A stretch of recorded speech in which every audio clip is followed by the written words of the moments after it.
Hey to everyone there, this is Sonia Malik और आज हम करने वाले हैं अपना chapter number 2, that is the end of bipolarity. और ये हमारा पार्ट 2 है। हाफ चैप्टर पार्ट 1 में कवर कर चुके हैं, ठीक है। तो जिसका लिंक तुम्हें डिस्क्रिप्शन बॉक्स में मिल जाएगा। अगर नहीं पढ़ा है तो पहले उसको पढ़ो, then come to the part 2। तो आज का हमारा पहला टॉपिक है shock therapy in post communist regime. हमने पढ़ा कि यूएसएसआर ख़त्म हो चुका था, डिसइंटीग्रेट हो गया था। तो अब वहाँ पे क्या किया गया, जो फर्स्ट वर्ल्ड था उन्होंने कहा कि हम आपको एक शॉक थेरेपी देंगे।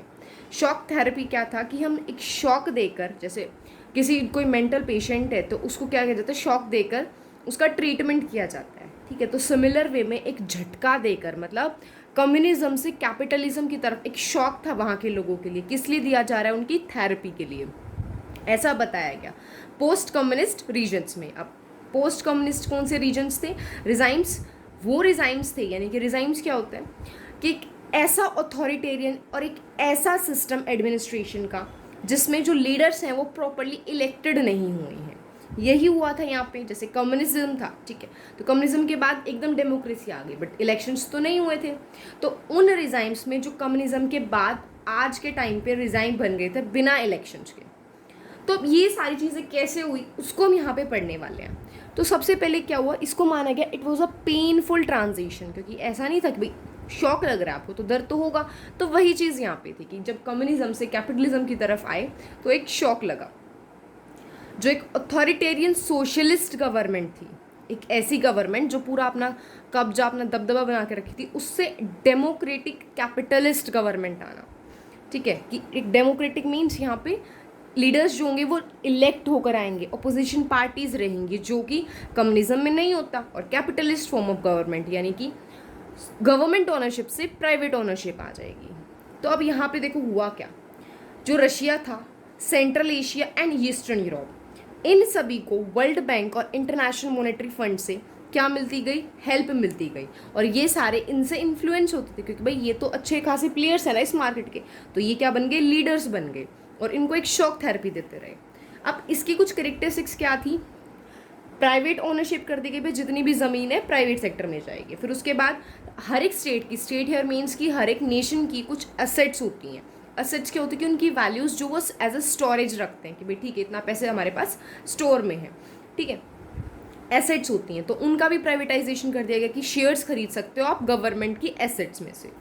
कलेक्टिव फार्म होते थे, अब उनको क्या कर दिया गया, प्राइवेट फार्म में कन्वर्ट कर दिया गया, भाई खेतों को भी प्राइवेट इंडिविजुअल्स को दे दिया गया। दूसरा यहाँ पे क्या था, फॉरेन रिलेशंस कैसे रहे वहाँ पे, तो क्या माना गया कि हम डेवलप तभी कर पाएंगे जब हम ट्रेड करेंगे दूसरी कंट्रीज़ के साथ। दूसरा, फॉरेन डायरेक्ट इन्वेस्टमेंट बढ़ा दिया गया। और पहले क्या होता था, ट्रेड जो सोवियत की जो कंट्रीज़ हैं वो सिर्फ आपस में ट्रेड करती थी, बट आफ्टर शॉक थेरेपी क्या डिसाइड किया गया कि वो आपस में ट्रेड ना करके यूरोप के कंट्रीज़ के साथ ट्रेड करेंगे, ठीक है। This was the shock therapy. अब हम बात करते हैं इसके कंसीक्वेंसेस क्या क्या हुए, शॉक थेरेपी के कंसीक्वेंसेस क्या क्या रहे थे। देखो, सबसे पहले हम बात करते हैं, जैसा बताया गया था कि भाई ऐसा करोगे ना आप, जो आपकी इकोनॉमी स्टैग्नेंट हो गई है वो नहीं रहेगी, मास प्रोडक्शन होगी। लेकिन एक्चुअलिटी क्या हुई, इससे उनकी इकोनॉमी रूइंड हो गई, बिल्कुल ख़राब हो गई, तबाह हो गई। और सबसे इम्पॉर्टेंट यहाँ का एक फीचर क्या रहा था, इस टाइम पे सबसे बड़ी largest garage sale in history record की गई थी। यानी कि जो जितनी भी इंडस्ट्रीज़ थी उनको जस्ट थ्रू अवे प्राइसेस पे दे दिया गया था कि बस आप खरीद लो, ठीक है, क्योंकि हमें प्राइवेट सेक्टर लाना है, गवर्नमेंट के पास कुछ भी नहीं छोड़ना है। तो 90% को प्राइवेट बना दिया गया। तो इतनी बड़ी, मतलब जो यूजफुल जो फैक्ट्रीज थी उनको भी just throw away prices, sale वाले प्राइसेस में बेच दिया गया। अब जो रशिया की करेंसी थी रूबल, उसकी वैल्यू डाउन हो गई और इन्फ्लेशन रेट बढ़ गया। इन्फ्लेशन रेट क्या था कि महंगाई, भाई कोई चीज़ आप पहले अगर 1 रुपये में खरीद सकते थे तो अब आपको 3 रुपये देने पड़ेंगे उस चीज़ के लिए। इन्फ्लेशन बढ़ चुका है, वैल्यू चीज़ वही है, ठीक है, जो भी आप मटेरियल खरीदना चाह रहे हो वही है, बट उस चीज़ सेम चीज़ के लिए पैसे ज़्यादा देने पड़ रहे हैं, दैट्स इन्फ्लेशन। दूसरा क्या हुआ, कलेक्टिव फार्म्स नहीं रहे तो फूड की सिक्योरिटी भी नहीं रही। भाई कलेक्टिव फार्म थे, सारे एक साथ खेती करते थे, सबको पता था, ठीक है, there is a procedure. But अब क्या है, अलग अलग इंडिविजुअल्स हो गए तो उनके पास तो कोई भी इक्विपमेंट्स या कोई भी ऐसी नॉलेज नहीं थी, ठीक है। तो उन्होंने क्या किया, अभी हुआ क्या कि जो फूड उन्हें इम्पोर्ट करना पड़ता, बाकी नेशन से लेना पड़ता। एंड रिजल्ट क्या था कि जीडीपी क्या होता है, ग्रोथ डोमेस्टिक प्रोडक्शन, मतलब एक वैल्यू होती है जिससे हम कैलकुलेट करते हैं कि हाँ भाई नेशन में इतनी ग्रोथ हो रही है। तो जो 1989 में तो ज़्यादा थी, लेकिन 1990 में जो पिछले साल की थी उससे कम हो गई। ठीक है।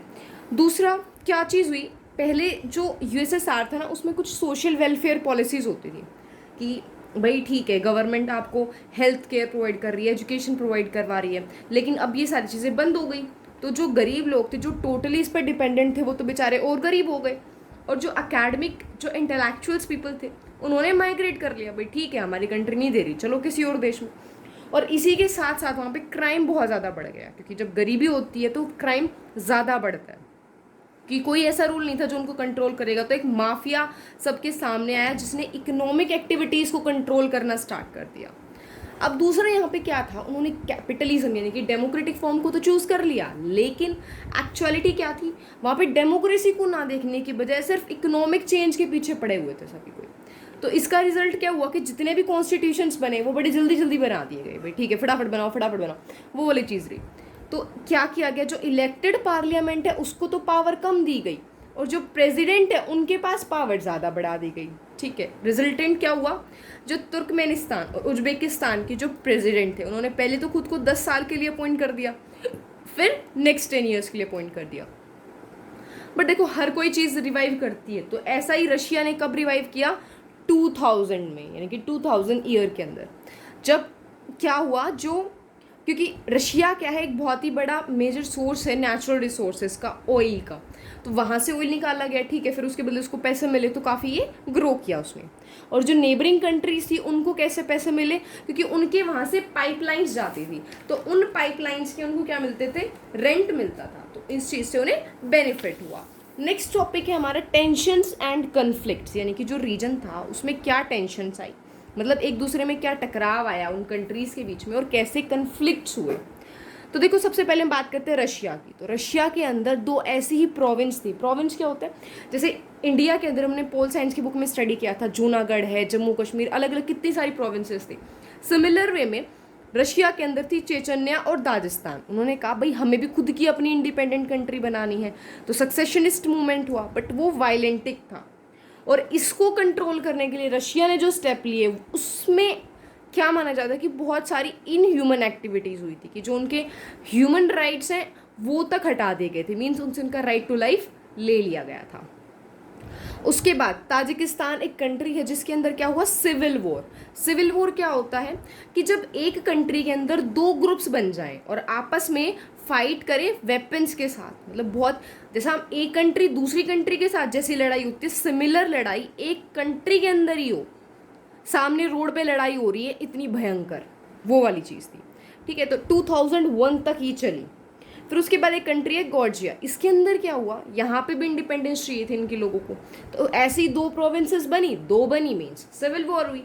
लेकिन कुछ ऐसी कंट्रीज थी जो शांति प्रिय थी, वहाँ पे अच्छे से हुआ, दैट वाज चेकोस्लोवाकिया। चेकोस्लोवाकिया में कैसे हुआ, दो प्रोविंसेस में बड़े आराम से डिवाइड हो गए, दैट इज चेक्स एंड स्लोवेक्स, और शांतिपूर्वक। अब कुछ ऐसी कंट्रीज थी जो पानी के ऊपर झगड़ रही थी, भाई ये रिवर मेरे यहाँ से जाती है, ये मेरा है, ठीक है, तो वो चीज़ थी।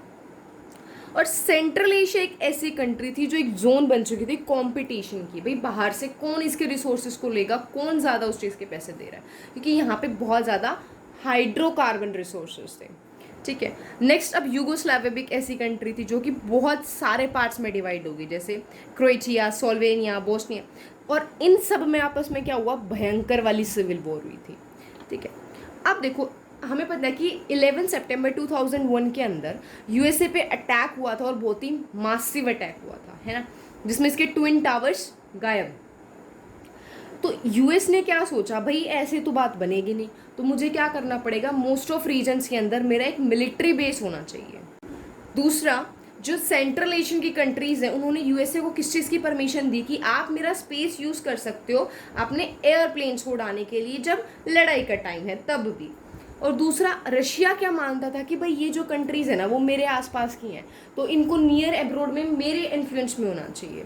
अब चाइना किस लिए इंटरेस्टेड था, चाइना को क्या चाहिए थी, वहाँ से रिसोर्सेज चाहिए थे, तो इन सब की वजह से टेंशन्स और कन्फ्लिक्ट्स बहुत ज़्यादा रहे। ठीक है, जो 21st सेंचुरी तक आते आते रिजॉल्व होते गए। अब लास्ट एंड फाइनल टॉपिक इस वीडियो का भी और इस चैप्टर का भी, तो उसको पढ़ने से पहले please subscribe my channel and like this video, ठीक है, ताकि बाकी सारे चैप्टर्स हम इसी तरीके से कवर कर सकें।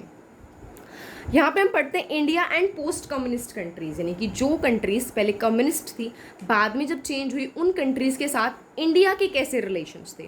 तो कहते भाई सभी के साथ इंडिया के रिलेशंस अच्छे थे, लेकिन स्ट्रॉन्गेस्ट किसके साथ थे? रशिया के साथ। तो हम इसको देखो 4 हेडिंग्स में पढ़ेंगे, economic, military, political and cultural relations, ताकि आपको ईजी रहे उस चीज़ को एग्जाम में लिखने के लिए। तो इकोनॉमिक में क्या था? सबसे पहली बात, जो स्टील प्लांट्स थे उसमें हेल्प की रशिया ने इंडिया की, जैसे भिलाई स्टील प्लांट है, बोकारो स्टील प्लांट है, विशाखापट्टनम स्टील प्लांट है। नेक्स्ट क्या था?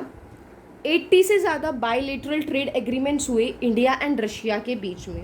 एंड इवन जब इंडिया के अंदर क्या हो रहा था कि फॉरेन एक्सचेंज का इंडिया में थोड़ा कमी पड़ गई थी, तो उस टाइम पे क्या किया रशिया ने, भाई आपको ऑयल चाहिए, ठीक है, आप रूबल में मत दो, मुझे इंडियन रुपीज़ दे दीजिए, तो इंडियन करेंसी को एक्सेप्ट किया।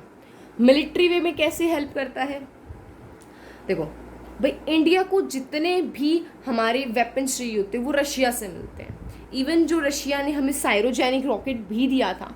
नेक्स्ट भाई रशिया के लिए क्या फ़ायदा है? रशिया के लिए सेकेंड लार्जेस्ट एक मार्केट है जिसमें वो अपने वेपन्स को बेच सकता है, राइट। नेक्स्ट है पॉलिटिकल। पॉलिटिकल क्या बेनिफिट्स है? सबसे इम्पॉर्टेंट यही है। कैसे? क्योंकि रशिया हमेशा इंडिया की साइड रहा है, चाहे वो कश्मीर का इशू हो या फिर जब इंडिया पाकिस्तान की लड़ाई हुई थी बांग्लादेश को इंडिपेंडेंस दिलाने के लिए, तो it was always with India. और सबसे इंपॉर्टेंट बात क्या है? इनका एक कॉमन गोल है। कॉमन गोल क्या है? Multipolar world order. मतलब जैसे बाईपोल तो क्या था, सिर्फ 2 पोल्स थे अपोजिट, फिर यूएस आया यूनिपोलर। अब इन्होंने कहा भाई मल्टीपोलर होना चाहिए, मतलब कि बहुत सारी पावर एक साथ आए और वो एक साथ अपनी सिक्योरिटी और उसके रिस्पॉन्स के लिए रिस्पॉन्सिबल हूँ। नेक्स्ट हम स्टडी करते हैं कल्चरल। कल्चरल में क्या था कि जितने भी हिंदी फिल्म्स हैं या सॉन्ग्स हैं, क्योंकि हमारा कल्चर बहुत ही कॉमन है, उन्हें हमारा कल्चर पसंद आता है, हमें उनका कल्चर पसंद आता है। तो it is all about the Indian post communist countries के रिलेशंस के बारे में। And do subscribe my channel and share it.